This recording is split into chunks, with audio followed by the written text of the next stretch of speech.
Tengan todos muy buenas tardes, sean bienvenidos a Inteligencia Económica. Mi nombre es Julio César Riascos y en esta oportunidad abordaremos el tema de los modelos de respuesta cualitativa. ¿Qué son los modelos de respuesta cualitativa?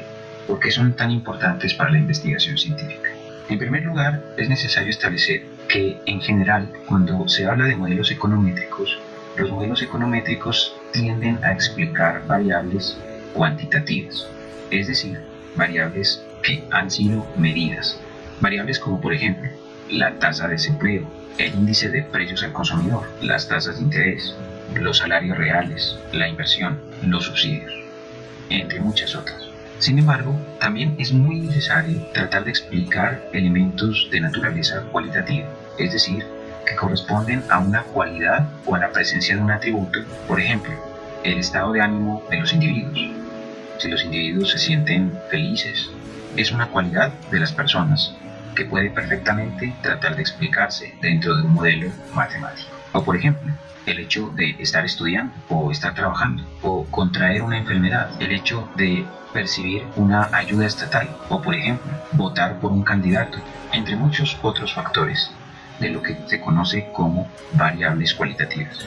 Y muchas de estas variables es necesario explicarlas a través de una modelación econométrica.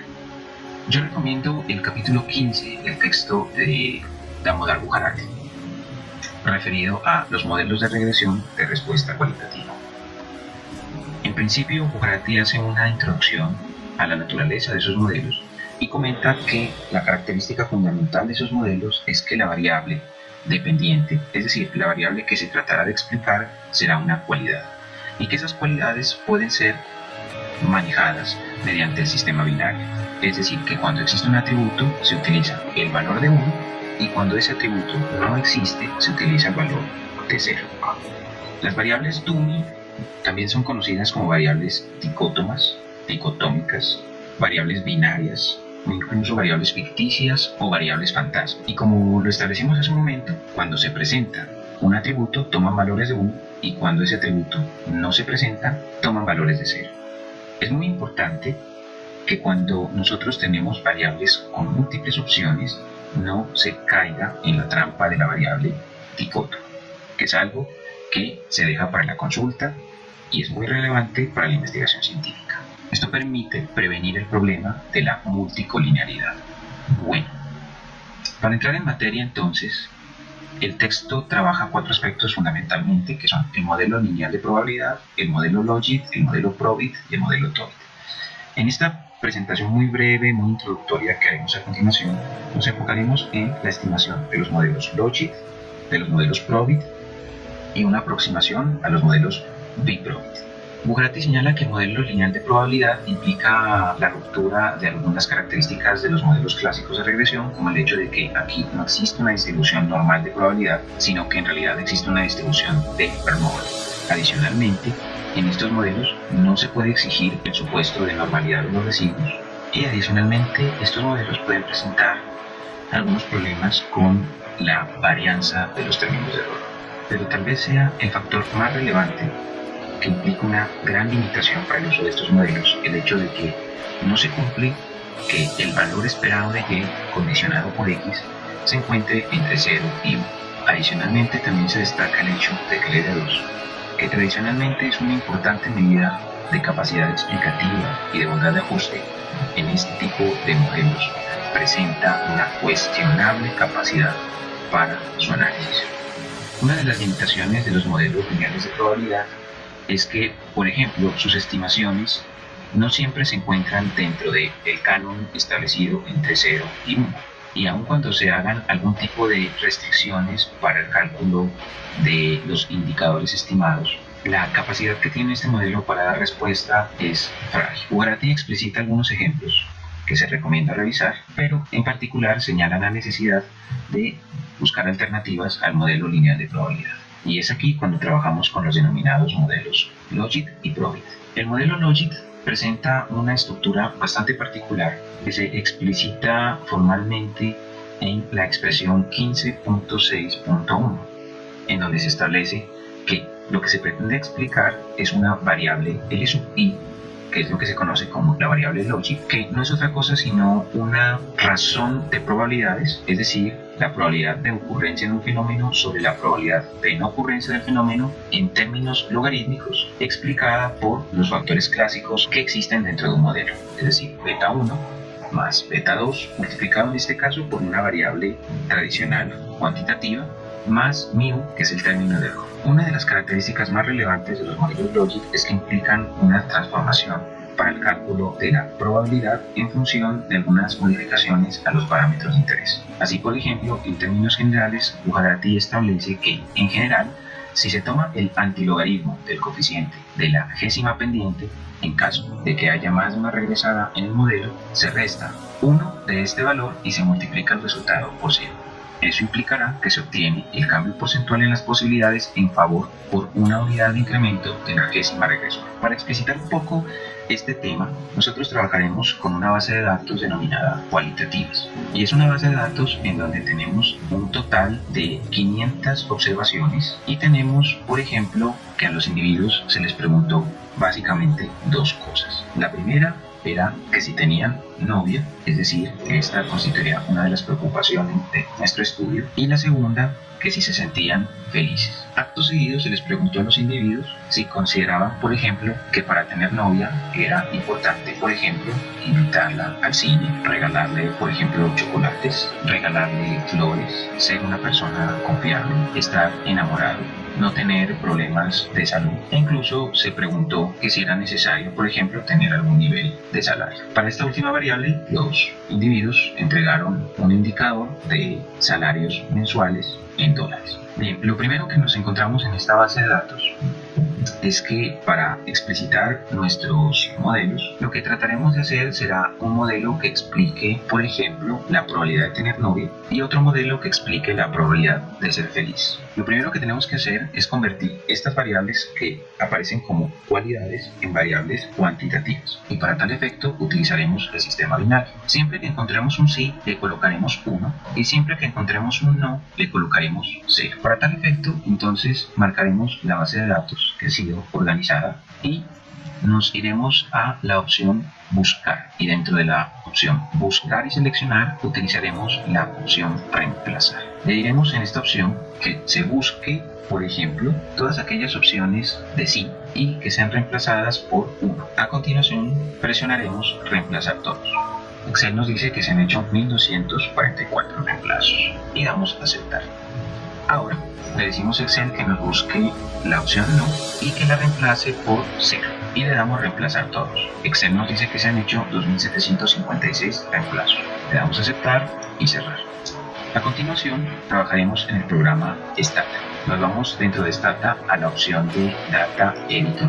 Abrimos el Data Editor y ahora marcamos nuestros datos, los copiamos y los pegamos. Escogemos la segunda opción de Treat Fruits Raw as Sparkling Names y ya tenemos nuestros datos en la plataforma de Stata. Podemos cerrar este recuadro del Data Editor y estas variables han sido ya introducidas en la base de datos. A continuación nos vamos a la opción Statistics, la opción Binary Outcomes y en Binary Outcomes Logistic Regression. Allí podemos seleccionar, por ejemplo, la variable novia y la colocaremos en función de la variable salario. Y podríamos utilizar una variable cualitativa como por ejemplo flores y simplemente damos OK. A continuación nos vamos a la opción Statistic, Binary Outcomes, Logistic Regression. Ahí escogemos, por ejemplo, la variable novia y la vamos a explicar en función de dos variables. Una primera, por ejemplo, puede ser flores y la segunda puede ser salarios. Y le damos OK. Los resultados de la regresión son los siguientes. Este es el beta 1, que nos da un indicador de menos 9.48. Este es el indicador de beta 2, que captura el efecto de los salarios, y este es 0.02614.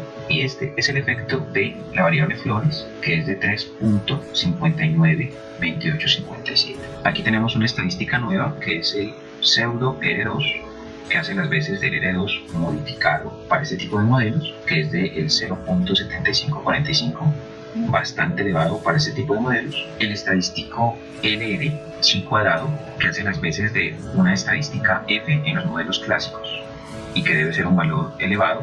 para que su valor de probabilidad sea muy pequeño o debajo del 5%. Aquí tenemos un error estándar de cálculo y ya no tenemos la convencional prueba TED-Student, sino que tenemos la normal. Igual que como en la prueba TED-Student, lo que se pretende es que el valor de probabilidad se encuentre por debajo del 5%. Así que podríamos establecer que el modelo tiene una capacidad explicativa cercana al 75%, es decir, que la variable flores y la variable salario constituyen elementos importantes vistos de manera conjunta para explicar la probabilidad de tener novia. Además hay una buena capacidad explicativa y los coeficientes individualmente son significativos, es decir, que flores independientemente considerada es significativa a la hora de explicar la probabilidad de tener novia, y salarios tiene una consecuente probabilidad positiva y significativa a la hora de tener novia. Desde el punto de vista individual, entonces la variable flores es significativa a la hora de explicar la probabilidad de tener novia, y la variable salarios es también estadísticamente significativa a la hora de explicar la probabilidad de tener novia. En el ejemplo planteado por Bujarati, él establece que, por ejemplo, este valor de una regresión de un logit sobre un factor de naturaleza cuantitativa, como por ejemplo en el caso de los salarios, implica un cálculo a partir de antilogaritmos. Veamos cómo se hace. Por ejemplo, en el caso de la variable salarios, nosotros podríamos obtener este valor, que es el valor que tiene la variable salarios, como un indicador de elasticidad a la hora de explicar la probabilidad de tener novia. Y dice Bujarati que a este indicador es perfectamente posible sacarle el antilogaritmo. Para sacarle el antilogaritmo utilizamos la expresión igual exp paréntesis, seleccionamos el coeficiente, le damos enter, dice Bujarati, a ese resultado se resta 1, es decir, que este indicador le quitamos la unidad y lo multiplicamos por el 100%. En términos simples, podríamos decir que, manteniendo todo lo demás constante, por cada dólar que se incremente el salario, la probabilidad de tener novia se incrementa en 2.65%. La pregunta analítica que se deja aquí es, ¿se interpreta de la misma manera este indicador? Porque este indicador corresponde a una variable tuning, que son flores. ¿Se sigue la misma interpretación en el caso de una variable de naturaleza cualitativa cuando de explicar a otra variable de naturaleza cualitativa se trata? Abordemos ahora el tema de los modelos Probit. Para tal efecto, nos vamos a la opción Estadística, Binary Outcomes, Probit Regression, y vamos a utilizar las mismas variables para ver qué tan alejados son los resultados de una u otra opción. Nos vamos entonces dentro de la opción de Dependent Variable a la opción novia, y en Independent Variables vamos a señalar las mismas variables, es decir, flores y salario, y le damos OK. Estos son los resultados de la regresión. Como nos podemos dar cuenta, el valor de la estadística CE2 presenta alguna similitud. La estadística de L de chi cuadrado también presenta una cierta similitud. El resultado global de la probabilidad es el mismo. Los resultados de las probabilidades individuales en términos de la significancia son iguales, son los mismos, se encuentran por debajo del 5%. Y ahora revisemos qué pasa con los coeficientes. Los coeficientes sí sufren algún cambio. Por ejemplo, en el caso de la constante, antes hablábamos de menos 9.48, ahora hablamos de menos 5.05. En el caso de la variable salarios, antes hablábamos de 0.026, ahora hablamos de 0.013. Y en el caso de la variable flores, antes hablábamos de 3.59, ahora hablamos de 2.12. Es decir, que existen algunas diferencias que pueden ser sutiles en algunas oportunidades y en algunas otras pueden ser un poco más fuertes, pero que sin embargo no nos cambian la esencia de los signos esperados. La pregunta de análisis aquí nuevamente es la siguiente: ¿se hace la interpretación de un modelo Probit igual que como lo establece Bujarati en los modelos Logit? Y si eso es así, ¿aplica el mismo concepto para las variables que actúan como exógenas en términos de Dewey o, por ejemplo, de variables cuantitativas? Para finalizar este ejercicio, vamos a establecer la conexión que puede existir, por ejemplo, entre dos ecuaciones de naturaleza cualitativa. Es decir, vamos a intentar explicar dos factores de naturaleza cualitativa de manera simultánea, interconectada. Es decir, tendremos una ecuación que nos explicará la probabilidad de tener novio y tenemos otra ecuación que nos explicará la probabilidad de ser feliz. Y para tener un punto de conexión trataremos de colocar ambas ecuaciones con un punto común que será una misma variable x. Ok, nos vamos a ir a la opción, entonces, logit. Dentro de comandos lo vamos a realizar con comando. Para hacer esto, entonces, utilizaremos el comando bprobit. El bprobit nos permite estimar dos ecuaciones de respuesta cualitativa al mismo tiempo. Escribiremos aquí entonces novia, que es nuestra variable endógena, en función de felicidad y de salario. Es decir, que la primera ecuación buscará explicar la probabilidad de tener novia en función de la variable felicidad y de la variable salario. Esa es la primera ecuación. La segunda ecuación explicará el hecho de ser feliz, es decir, la probabilidad de ser feliz en función, por ejemplo, de la variable salario y, ¿por qué no?, la variable novia. Pulsamos Enter y esperamos los resultados de las iteraciones. Así las cosas, los resultados sugieren lo siguiente. La felicidad y los salarios tienen un efecto positivo para tener novia, para incrementar la probabilidad de tener novia. Sin embargo, la variable felicidad es mucho más significativa que la variable salario. No obstante, la variable salario se encuentra dentro de los cánones establecidos para considerarse una variable significativa. De otra parte, la felicidad tiene dos factores que la explican, que son el hecho de tener novia y el hecho de tener un nivel de salario. El salario tiene un efecto negativo sobre la felicidad. Si se tiene en cuenta que la probabilidad de la z es a 2 colas, este factor podría dividirse entre 2 y entonces la variable salarios sí sería significativa. No obstante que lo que tenemos aquí es una premisa teórica y el hecho de que mayores salarios no necesariamente implicarían efectos positivos en la probabilidad de ser feliz. De otra parte, la variable novia tiene un efecto positivo sobre la felicidad y es significativo. Luego tenemos la relación entre novia explicada por felicidad y salario, pero también tenemos el hecho de que la felicidad puede ser explicada por los salarios y por la probabilidad de tener novia. Esta ha sido una apenas pequeña introducción a los temas de los modelos de respuesta cualitativa. Muy importante, por favor, investigar la interpretación nuevamente de los coeficientes, esta vez dentro de un modelo bprobit. ¿Cómo se interpreta este indicador, que es básicamente el efecto de una variable cualitativa sobre otra variable cualitativa dentro de un modelo bprobit? ¿Y qué sucede con la interpretación de una variable cuantitativa al explicar a una cualitativa dentro de un bprobit? Esta misma implicación tiene injerencia dentro de la segunda ecuación. La otra pregunta es la estadística de cual chi cuadrado constituye lo que en anteriores oportunidades implicaba una prueba F. Es decir, que es una prueba de significancia global. ¿Cómo opera esa prueba? ¿Cuál es su interpretación? ¿Qué sucedió con el indicador R2? Ya no se calcula un R2 de McFadden o un pseudo R2 o un pseudo R2. ¿Por qué?